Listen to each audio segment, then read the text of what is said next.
Asher. Today I'll be explaining problem 200. It gives us a pyramid like here. So it says that it has a square base of 230 meters on each side of the pyramid. So we can see that this length here is 230, like on each side. So it says that it's 145 meters tall. So the height here is, we'll just put 145 here. So the height is 145 meters. And it mentions limestone, but we don't really need that information. So it says that the density of this pyramid is 2,900 kilograms per meters cubed. So first we need to find, to do this equation, we need to find the volume of this pyramid. So the volume of this pyramid is base times height over 3. To find the base, we need to do 230 times 230. And this is equal to 52,900, which is the base, okay? So this is the base of the pyramid. To get the volume, we need to do this times the height. So this times 145, which is the height. And that is equal to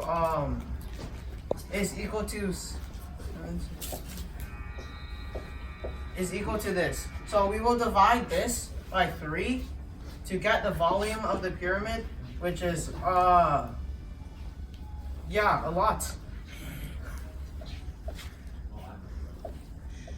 We're just gonna round here, okay?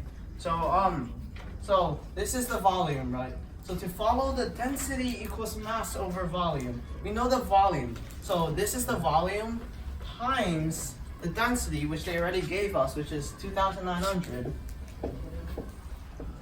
is equal to the mass. Skipper follows a randomly chosen path from A to C along the grid shown.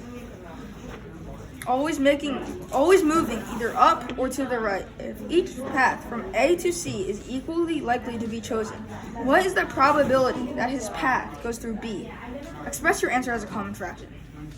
Okay, so to find the probability, we have to find the number of correct ways over the number of total ways. And to find the number of correct ways, we can fill this in and make this a grid. So you must make 8 total moves, 4 right and 4 up, no matter which way you go. So, and you can arrange these in any way. So therefore, this would be 8 factorial. But the 4 rights and the 4 up would be the same. So we must divide by 4 factorial times 4 factorial. This is equal to, we can cancel this 4 factorial with the ending of 8 factorial, which would be 8 times 6 times 6 times 5 over 4 factorial, 4 times 3 times 2, and times 1, but we don't include it. So 3 and 2 cancel 6, and 8 and 4 is 2. So 2 times 7 times 5 would be 70. So, but we made these lines, and there are 2 ways that you can go from A to C using these lines that we made. This way and this way. So we must subtract 70 by 2 because these are not part of the actual diagram. So 70 minus 2 would be 68 total ways. So we need to find the numerator over 68 to find how many ways it would go through B to get from A to C. Going through B, we need to find how many ways to get from A to B, and then multiply this value from B to C. But we notice that to get from A to B and B to C would be the same because they're both 2 by 2 squares.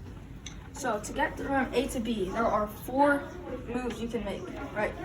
Because you can go 2 up and 2 right. But using the same logic as this total, to find the total, we have to divide by 2 factorial and 2 factorial because the 2 up and 2 right are the same. This would lead to times 3 over 2, which would be 6. This other one, as I just said, is the same as this one because it is a 2 by 2 square. So it would also be 6. So we multiply 6 times 6, which is 36, over 68. we can simplify by dividing by 4 on both sides, which would be 9 over 17. And that is the final answer. Okay, so my name is Silo Panamgi, and I'm doing the problem number 248 on worksheet 8, which states a positive number n is 25% of 6/5 of its square. What is n to the nearest 10? So what we can make of this is n equals n is 25%. Now, because this is a fraction, I want to change both of these new fractions. So 25% is 1/4, so n is 1/4. And here we have the word of. In the mathematical world, we know that that of means times or multiplying. So 1/4 times 6/5, and then multiplied of by its square. So n squared. And I'm going to put that over 1. Okay? So now if we combine all these together, we get n equals 6n squared over 20, or if we simplify that, 3n squared over 10. There we go. And now we can multiply by 10 on both sides. 10n equals 3n squared. And then if we subtract the 10n, 3n squared minus 10n equals 0. Now what I want to do now is I want to factor the n out. So n, 3n minus 10 equals 0. Now using the zero product property, we can say that n equals 0. However, we have positive here, so we know that's out of there, meaning that this solution must be it. So 3n minus 10 equals 0. We simplify this out to be n equals 10 over 3, which in other words, n equals 3 and 1/3, and they want it to the nearest tenth, so n equals 3.3. I'm Ara. I'm going to be explaining a problem.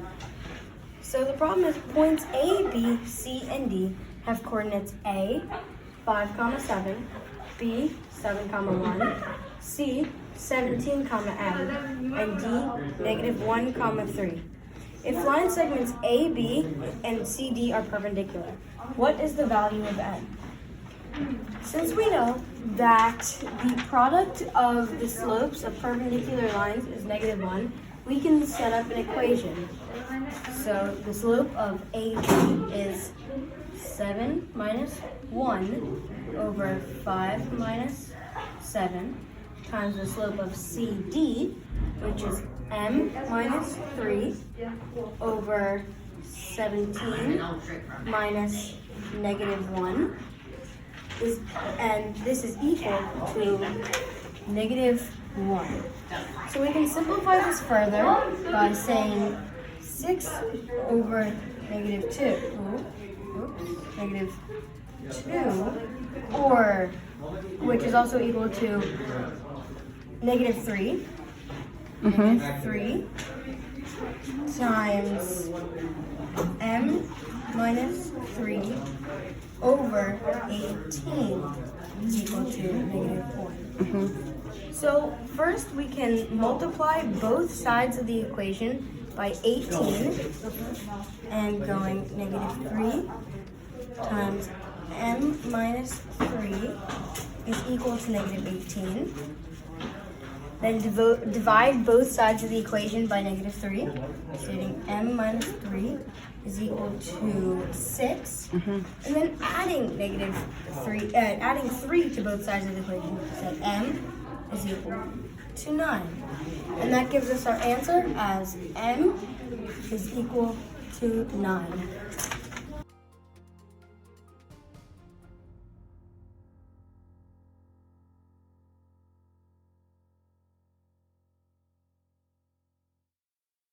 Centimeters in an inch and 5,280 feet in a mile.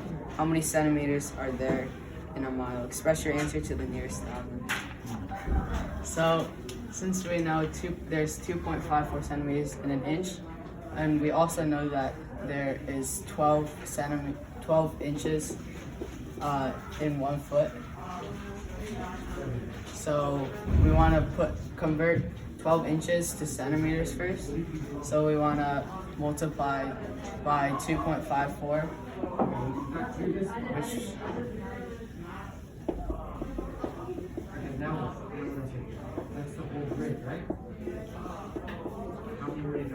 so we would get 30.48 centimeters, which are in 1 foot. And we know that there are 5,280 feet in a mile. So we have to multiply this number by 5,280, which